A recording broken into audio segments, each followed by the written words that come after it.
You ask Tiger to solve. This deals with linear equations with one unknown. The final result is x equals -11/9. Let's solve it step by step. Simplify the expression. Group like terms. Simplify the arithmetic. Group all constants on the right side of the equation. Subtract 11 from both sides. Simplify the arithmetic.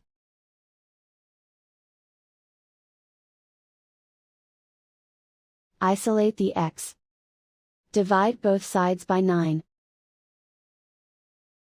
Simplify the fraction. And so the final result is x equals -11/9.